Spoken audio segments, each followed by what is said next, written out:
like to dedicate the shi'ur today in memory לעילוי נשמת הרב חיים נפתלי בן הרב יעקב יצחק הריני כפרת משכבו, in memory of my late father.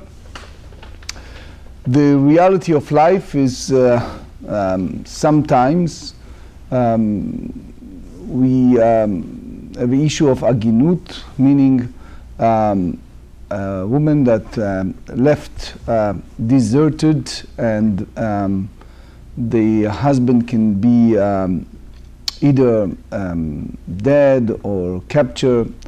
And sometimes we have cases of people who come back from, example, from Amazonas, from all kind of places in Nepal, and they claim they saw a certain body with certain sign.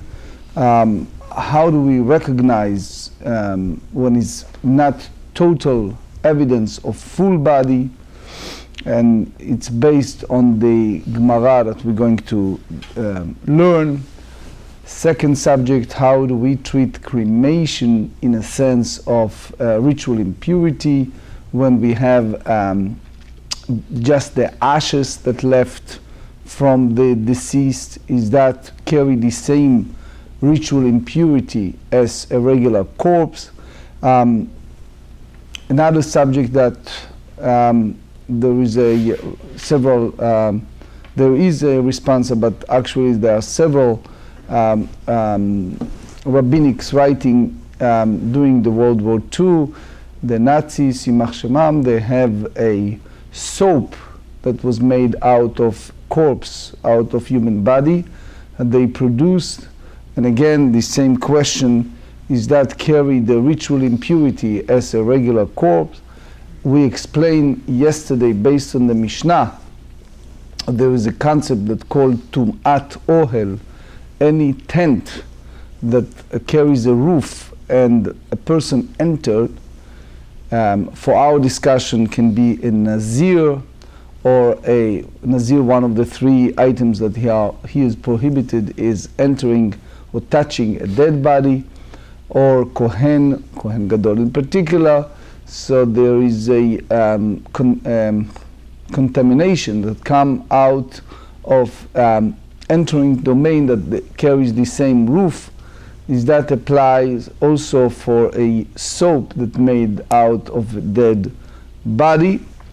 So we are on page 50, 10 lines from the top of the page, based on the Mishnah who instructed us and said that when you have a Nazir that carries ritual impurity, he needs to have a tiglachat, a process of purification, cutting the hair, the days of purification, the third day, the seventh day, and then he needs to, if he contaminates himself directly with the corpse, he needs to negate the previous day, start again and bring the offering. So the Mishnah said, even the small size, such as al kezait met val kezait netzel, even that it's a small, tiny size of a corpse, such as a olive bark, or the netzel. Netzel is basically a very small part of the flesh of the corpse that liquefied and subsequently congealed. So ve'ezehu netzel, let's understand this concept of netzel. Bsar hamet shekarash, you have a dead body that the corpse that congealed, and then it's a process umohal. You take certain liquid that comes out of the corpse, shehirtiach, meaning you have those bubbles that comes out of the heating of a high temperature, and therefore heichedame ileima delo yadina dedidehu, if we're not 100% sure that this congealed liquid is out of this body, meaning some type of secretions that comes out of the body. Ki karash mai have. What is the point of saying that the flesh is congealed? What if it doesn't make a big difference, because this quandary, this predicament is still there. Ela deyadinan dedidehu, which means we know clearly that this is something that came out of this dead body before us, and therefore af al gav de lo karash, even it's yet did not congealed. So also we say that it still carried ritual impurity, and therefore you tell me that the Nazir need to go to that process of ritual purity. So the Tosfot said, if you are not sure if it's come from the dead body, how come you tell Nazir that he can go ahead and shave and he completed? If it's safek, if it's not clear, how come you bring this offering in as part of the process of bringing offering? Ein chulin ba'azara, in the temple building, you cannot have in the sanctuary something that is unconsecrated. So Amar Rabbi Yirmiyah bistam. Rabbi Yirmiyah said this is for unspecified substance that is definitely from the corpse, but is not necessarily a substance that impart impurity. So here you see a situation that karash, if you tell me that it's the congeal, so congeal mohalhu, it's secretion that come out of the dead body, and therefore you consider it, consider that as a netzel, and therefore it makes it ritual impurity. Lo karash, but if it's not congealed, the Nazir does not shave, because dilma, maybe it's still kicho veni'ohu, it's the saliva or mucus which is not transmit ritual impurity, or some said vadai, for sure it's not transmitted. So the Tosfot and the Rosh, they said leicha, I think it's a mucus that comes over the body, it's not carries a ritual impurity, and he said one of the way to do it is to hit that you can call it a secretion or mucus, and then this give you a clear examination, like checking it in the level of a lab. And they have several practical halachot, as we discussed yesterday. If women, for example, have miscarriages, and the doctors wants to examine the pieces of the fetus that come out of her body, one of the idea is to put it, combine it with certain water that contains certain chemicals or certain elements, and as a result the lab can show hopefully the source of the problem. By halacha we have to have an expert, chacham, someone who's erudite and have a specialty in this field to determine, because most of the responsa prohibited to do so if we do not have a clarity that the labs will come out with clear result. And as we discussed yesterday, is a question halacha, if and how we need to bury those pieces, and if it's carried ritual impurity. The same applies to question of aginut. If you have a, God forbid, but it happens, a deserted wife that they come out with part of body of a corpse of a person.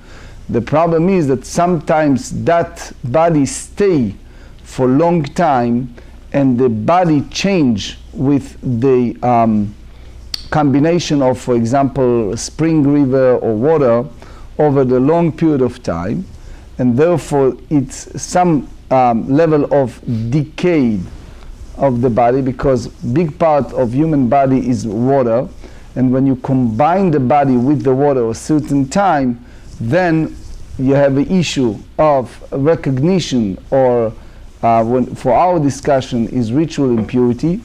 One of the responses that they have, horrible response, but it's the reality. They ask one of the rabbis that connected to a chaplain of U.S. Army right after World War II, at the end of World War II, was a tests that the Nazis in Machshemam used to have.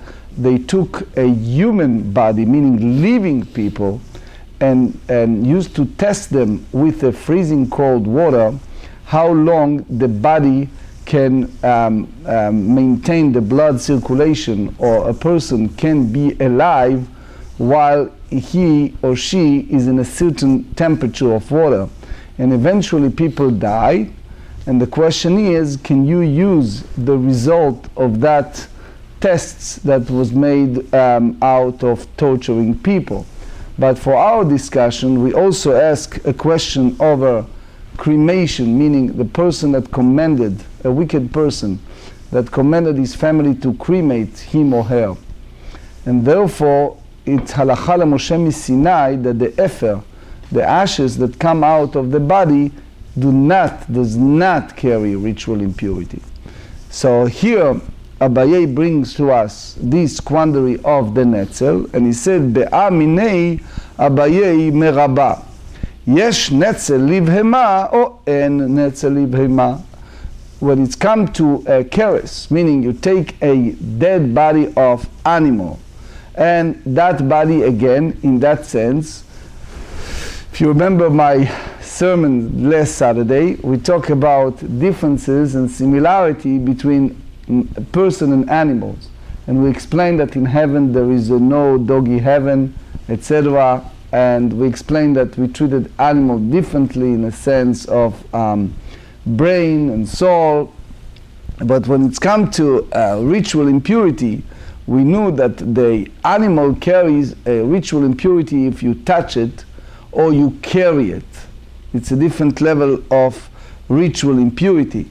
So do you treat it the same as a congeal, meaning something that comes from a human body, or not? In general, for those who are not so familiar, we have in halakha two separate categories of non-kosher meat. One, it's called nevela, meaning you just have a dead body that can be from kosher, potential kosher animal that died before the process of ritual slaughtering, and therefore that dead body are prohibited for us for any form of use as food, etc. Or treifa, or in Yiddish treif, meaning that later on, during the process of shchita, some of the body turn, for example, a hole that was found in the intestine, etc., that makes that meat non-kosher. So we explain that keres, meaning a dead body of animal, it's carry the same ritual impurity as human and utensils, which call avatuma. There is a level of ritual impurity, and the highest is called aviavot, a person that touch a dead body of animals. That's the highest, and then it's like grandfather, father, and grandson. The next one is avhatuma, and therefore if a person touch it or carries, he became ritual impurity. When it's come to our discussion, and we talk about Nazir, Nazir carry ritual impurity and needs to go to a process of purification by negating the previous days if he touch a corpse, a dead body, versus dead body of animals. So Tosfot said that here the question of Abaye, it's specifically the ritual impurity of dead body of animals. So what we said, we have a tradition which called Halacha Moshe Sinai, tradition that transmitted to us from Moses in Sinai.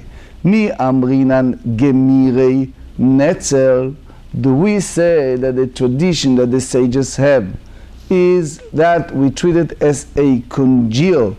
So the ate me adam, that it's come from secretion of mucus that come from the dead body. Aval de ate mi beheima lo, versus if it's come from a dead body of animal, we do not hold that this carry a ritual impurity of dead body of animals. Or dilma loshna, or perhaps there is no difference, and therefore a congeal, a netzel, that from an animal carcass, thank you, also transmits ritual impurity. And therefore, the whole idea of Halacha Moshe Sinai, it's also applied to a carcass. So Hanicha, so the Gemara now elaborates on that Abaye's quandary. So they said, Hanicha leman de amar. We are now bringing another source from Tractate Bchorot, page 23. Tum'a chamura ad agel vetum'a kala ad lakelev, which means a source of straight ritual impurity continues to transmit tumah until it's no longer a human consumption. And when it's come to ritual impurity, food it continues to be susceptible to a lesser ritual impurity until it's no longer fit for consumption of dog. We explained many verses in Halacha, many rulings, reach limitation when you bring it before a dog and he cannot eat it. If you remember, we talk about Passover, food, etc., that the moment you give it before the dog and you refuse to eat it, that's reaching the boundaries. Water to wash your hands. Water to wash your hand, etc. So here you have, as long as is befitting to a human consumption, then we hold that it carry ritual impurity. But if it's no longer befitting, then it's a different story. You don't treat it the same way. The Noda Bihuda is a great rabbi in Czechoslovakia in a past generation that wrote extensively responses. So one of them, it's in Yoreh De'ah Mahadura Kama, it's one of his writings. He asked a question: do we allow to buy intestine that came out of non-kosher fish? Why? Because in those years they used to have a special health drinking, that you combine a water with with the intestines that come out of fish, and it makes it some type of delicatessen water. That's they used to do in those years. So the question is, since the key is the liquid, that is basically a water type liquid, combining with those intestines that you don't eat them, and it's from a non-kosher fish, if you treat it as some type of non-kosher food or not. He tried to say that since it's less than 160, the evaluation of that intestine, it's not an issue. But based on that, there is a Minchat Yitzchak, the great late Dayan Weiss, who wrote this book, Minchat Yitzchak. He asked about gluten. He asked about gelatin. He asked about gelatin. So the question of gelatin is when it's come from those skin, animal skin, right? So usually hooves of pigs. So usually of a pig, etc. So you take those bone and you say, okay, the first part of the process, it's not fitting for human consumption. Later on, part of preservation of the food, you keep it for a certain period of time and you combine it with the food in the process. Now it's fitting for human consumption. So that's the ruling, is that it is fitting? No, so the question he asked, he said he brought this Nodab Yehuda and he asked the Minchad Yitzchak, he asked, if you tell me that it's not fitting for human consumption, like you take this intestine of non-kosher fish, then you treat it as we said for 160. But since Moshe Feinstein also said the same thing as Diane Weiss, he said, look, if you have now a situation that this gelatin, okay, now it's not fitting, but eventually when it's finished the process, the whole goal is to preserve this food for a long period of time, so it changes status, and now it's fitting for human consumption. So therefore, the Diane Weiss said that this food is non-kosher food if it carries gelatin, because now that gelatin that came out of non-kosher animal is fitting for human consumption. So it is kosher then? It is not kosher. It's not fitting for human consumption. It's not because... No, but what you said is it's fitting for human consumption. Okay, originally it's not.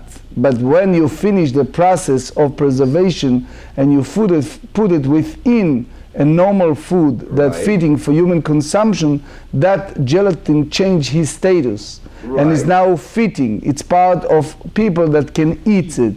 So the moment the people now can eat it and it's come from a non-kosher animal, you cannot eat that food that contains that gelatin. It for something other than eating. You explain better. Okay. Listen. It changes, even though it's fit for human consumption, it's not kosher. So It's fit for human consumption by people who do not we keep kosher. can't eat it, but get that. Okay, But- just that. That's another It story. was confusing the way. That's They were another fit for story. Human consumption before also, just the gelatin. But is there any difference in the, whether it's for food or whether it's for medicine? Yes. Now, what Yes. now here vitamins though specifically? Oh, okay, yes, it's a big response from several poskim when it's come to that. The question we need to go back and ask if it's an alternative. Now I understand with medicine that's required for Correct. no question. What about things like vitamins? It's a big question. The rabbis come back and said, nowadays there are so many alternatives. So they say, no. So if there is an alternative, why you need to take something from a shellfish or something that that come out from all of this, right? You can have alternatives. You go to Whole Food and you find alternatives. Mr. Rabbonim haven't been looking for kosher multivitamins because they're not easy to find. But they are. They are, but they're really hard to find. I mean, very There hard is to a find. store in Muncie. Most of the time when I go to like the pharmacy at 7 Mile Run, they're out of them. If I go to the, I mean, they almost never have them. I mean, rarely. Remind me, when we go next time to Muncie, close to Muncie Monroe, there is a special huge shopping center over there that is kosher mall or something like that, and there is a large kosher store that carries only kosher vitamins and multi. Muncie, New York, in Spring Valley. What? Sinai RX in Baltimore on Ricestown Road. I think also it's a pharmacy that carries. Yeah. But it's still, like I said, even there, it's hard to find multivitamins that are kosher. There's very few of them. Like all the brands are not all contain gelatin. All the major brands. So you can't use like Centrum. You can't use. Wow. So I don't take vitamins. Yeah. So. You get Whole Foods and the vitamins. If you get online, there was a vitamins. scandal about 4 or 5 years ago with marshmallows. Did you know about that? No. But it's, Tashma. I got to get the Uncle Moshe vitamins. Those Yeah. are the ones I know that are kosher. Imchu va'or. Uncle Moshe. Right. You take the fat of the carcass of bird that was kosher, and you put it on the very hot temperature, and now it's softened it's moist, and then it's liquid, and someone drink it. So tameh. So the person become ritually impure. So that's basically the same as a congeal that come out of body. Bachama tahor. So because it becomes so, it's not fitting for human consumption. V'isal kadatach ad lakelev. But if you tell me that you treated it, this carcass transmits a ritual impurity until it's no longer fit for a dog, so that the law of netzel applies to this nevela, afilu bachamanami. So, or the Rabbeinu Peretz said, if you tell me that this netzel, this congeal, applies to a carcass animal, so you have to say that that's the reason you make it pure. So they said, they answered, and they said, Eimat memaicheli. So how does it melts? Batar de asruach bachama. After you left it a certain time with the sun, and now is carry this bad odor. Kevan de asrach havalei afar. Once it's gone, so bad, it's like a dust. So even a dog will not eat it. So the later of Feinstein, Zecher Tzadik Livracha, have a big back and forth with his uncle, who was a great rabbi by the name of Kantorovitz. He was expert in this field. In short, there is a book called Minchat Chinuch, the same as Rebel Valer of Brisk and Chazon Ish. They ask, why this Gemara speaking about the carcass of a original kosher bird, that now the process of become impure, it's because it's called metameh bebet habli'ah, the place that they put inside the throat, versus carcass animal that become ritually impure b'magau b'masa, if you touch it or if you carry it. So it's a book called Rabbi Yosef Engel said it in another, that that's the process of making it ritually pure. But anyway, there is a big rabbinic discussion over when and how this become ritual impurities. So, by the way, while we speak about melting process with a high temperature, now we are going to speak about something that it's connected, and it's basically speak about hamasat shuman. You take the fat, and this is a Mishnat Nan Machshirin, Tractate Machshirin, chapter 5, Mishnah 9.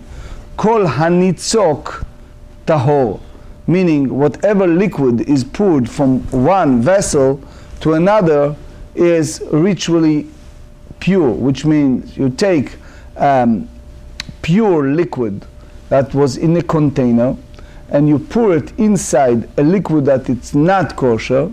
Now you have the top utensil and you have the bottom utensil. So since it's coming from one utensil to another indirectly, which means there is no pipe or is no connectedness between the two utensils, so you treated each of them differently, and therefore it's not chibur, if it's not connected, it's considering pure. You don't say that it's transmitted ritual impurity. Soon you see how many application halacha you have a derivative from that.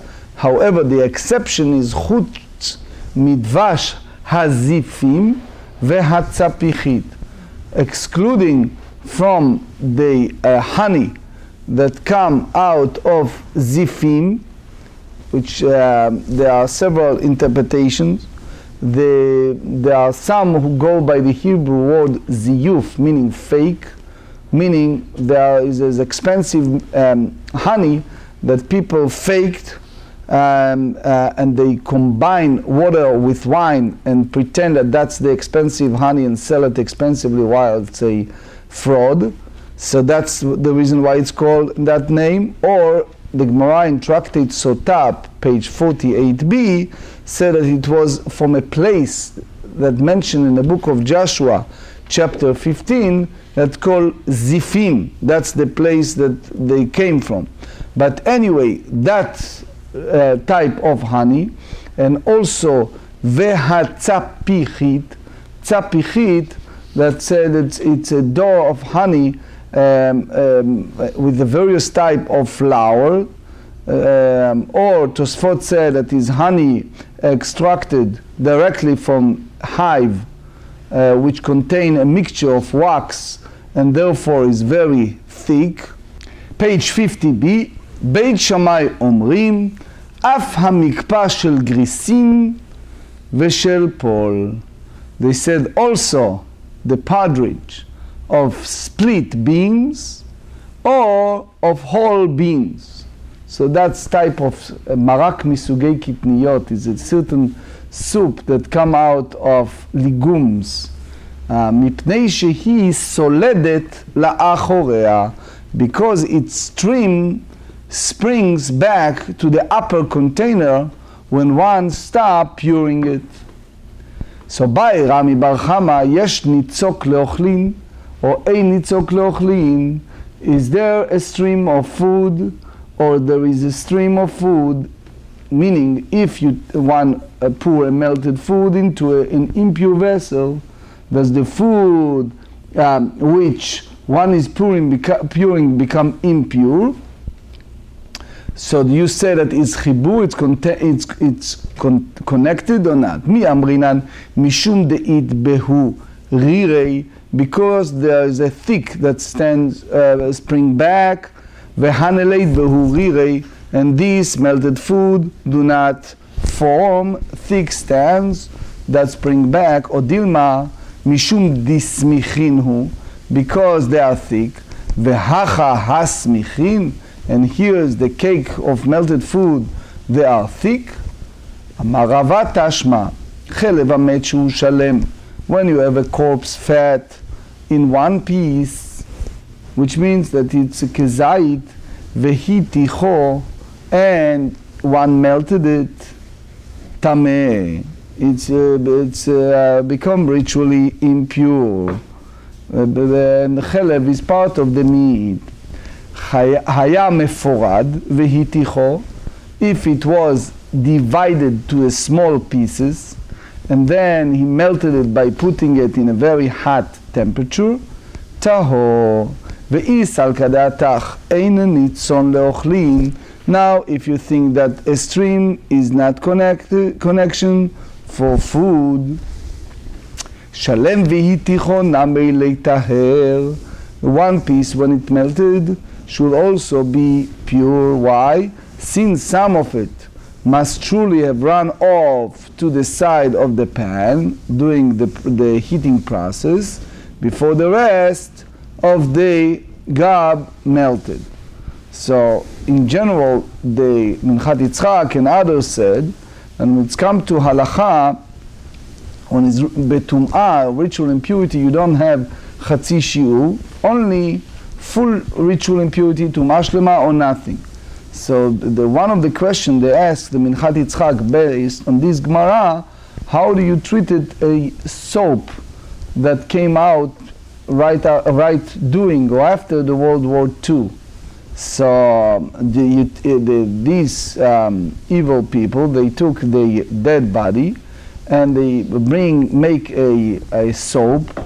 So is that carry a tum'at ohel? Is that carry a ritual impurity the same as one entered to a domain of a tent that carries a dead body? Because we said earlier that even a small size of dead body already spread ritual impurity. Amar, he have a response on that. Amar Rabbi Zera, and now Mar Brei de Ravina Targemina Hacha b'mayaskinan. What we are dealing here with a case where, as he was heating it, כגון דבהדה דמרתח להיסליק עמודה לפומי דמנה. So when it was heating, the column of fire rose from under the pan to the mouth of the vessel. וקרש, דאיתי כולה גבי ידדי, and the fat congealed there, so that it was all present together, so it means that it was not stream at all.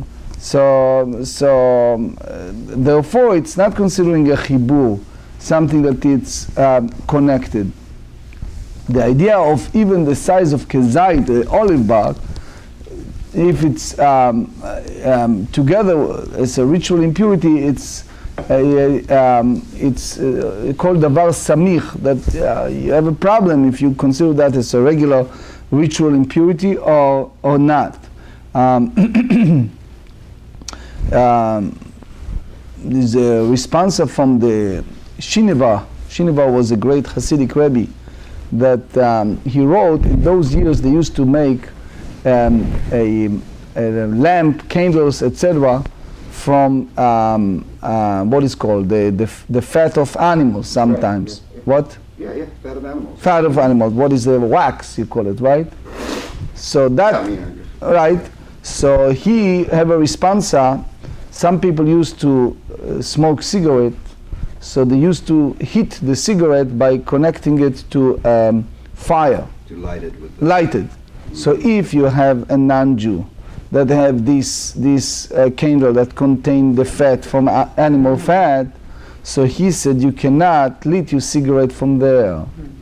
So he brought the Rema, right, from Moshe Israelish, that he said the same applies if you take a vessel that contain water and you spread it on the animal's fat. Do you have the same idea of nitzok chibur? Nitzok chibur meaning the moment it's congealed, if it's a connected and it became a strong, meaning it's no longer soft, so that make it as a connected part or not. The Vilna Gaon ask a question, you cannot compare bli'a letuma, and Reb Shlomo Zalman Auerbach and Moshe Feinstein and many ask a question about, you have those pots that people heat a coffee, right? A coffee pot. And you make your coffee and it's, you feel that, oh, it's too much milk, you put by mistake with your coffee. So what do? You put this, they have the faucet that bring the water, the dripping from the big pot to your cup, and then eventually they are connected to two, especially in the old days pot. So you ask a question, is that make it a problem with basar b'chalav or not? In general, the Moshe Israelish, the Rama talk about chelev, which means the animal fat, and he said that is different. It was a rabbi in Brooklyn, New York, the Pope, was a well-known rabbi. He asked in Pesach the same similar problem. As you know, in New York City there are many big residential buildings, and the heating system is in some building is connected to each other. You don't have a separate heating system for every tenant. So when you have those pipes, they are all connected together. So someone asked him a question, if I have a neighbor who are not observant Jew that using this water for chametz, is that considering nitzok chibur or not?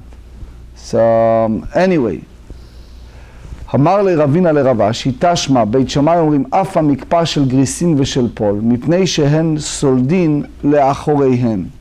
So he said the same applies to mikpah, to the porridge of split beans or whole bean, because their streams spring back to the upper container.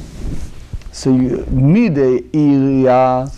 So what is the exact argument? Hata mishum desmichin, hacha mishum rirei. over there in the case of honey. So the idea is because it is thick. But here, in the case of partridge, it's a different story because it's a thick strands. So the whole idea of a nitzok leochlin, if it's thick or not, it's not so simple. It's a big discussion. The Kloisenburger Rebbe have the same notion when it's come to mikveh. The late Rav Landau, the father of the Ashkenazic chief rabbi of Bnei Brak, Rav Yaakov Landau, was the Chabad, but he has a Kabbalah, is a general, you see it in Chabad mikveot, when they make the mikveh, the Chabad has different standards than others. They require a raining water under the borot, under the cistern, right, of the mikveh. So, according to Divrei Chaim, it was the former Kloisenburger Rebbe. It's a problem, because if you tell me that is no nitzok chibur b'mashkin, when it's come to liquid, so you cannot say that that's a running water that you consider it as attached, but it's not total physically attached. It's just running water. How do you treat it? There's a book called Sha'arim Metzuyanim Ba'alacha, also asks the same thing. Nitzok chibur, you may say that it's applied to liquid because it's running from one container or one domain to another domain. But when you have a mikveh and you have a cistern of raining water, so the notion, for example, of Chabad, that's make it chibur, that's make it connected between the two borot, between the two mikveot. But as we said, not everyone goes in that direction. So you see, in general, the mikvaot goes, most of the mikvaot go either way. Rarely you see mikvaot that they have the both. Anyway, ve'al melot tarvad rekev, the Mishnah said, also for a leadful of corpse dust. So v'chama shiuro, what is the measure? How much is a leadful? Because the Mishnah did not tell us what's the measure of tarvad. If it's a large, if it's a small, not clear. So they said Chizkiah amar melo fisat hayad. Chizkiah hold that the full palm of the hand, so without the fingers. Rabbi Yochanan amar melo chofnav. Rabbi Yochanan said his handful, which means the amount that can be held in the whole hand, including the fingers. So in general, you have a machloket rishonim, the earliest rabbi disputation. What exactly meloch chofnav? How much is it? You have the Rivan, the sages of Ivra, and also you see it in the Tosfot and the Rosh. So it's something that the person holds in one hand. The Rambam, however, said that if you check in the verses in the Torah that said meloch chofnav, full hand, when it's come to walking of the incense on the Yom Kippur, on the Day of Atonement, the Torah said in Leviticus chapter 16, verse 12, it means that you hold it in both hands when they attach to each other. According to Chizkiah, is in one hand, so it's a different size. תנן מלוא תרווד רקב שאמרו ישנן מעיקר אצבעות ולמעלה דברי רבי מאיר. So here we learn in the Tosefta a full level of dust that the sages spoke is includes all that can be contained from the base of the fingers and above. That's the view of Rabbi Meir. V'chachamim omrim, and the sages said meloch chofnav, his handful. Bishlama Rabbi Yochanan hu de'amar kerabanan ela Chizkiah keman lo kerabi Meir velo kerabanan. So how he explained it? Amre melo fisat hayad. So you have to say that that applies to the full of palm of his hand, and ומלוא קשרץ באותיו למעלה, and full amount of his finger joins from the palm of his hand and above are one and the same measure. So it means חזקיה hold the same as רבי מאיר. אמר לרב שימי ברדה לרב פאפה, ממאי דאי, how do you know מקשרץ באותיו ולמעלה? That you said from the finger joints and above, דילבה למטה מדידי דאה ולמלוא פיסת היד. Maybe you say that it's a full palm of the hands, so which means that you take it from the below and it's a full hand. So how really you count this pisat hayad?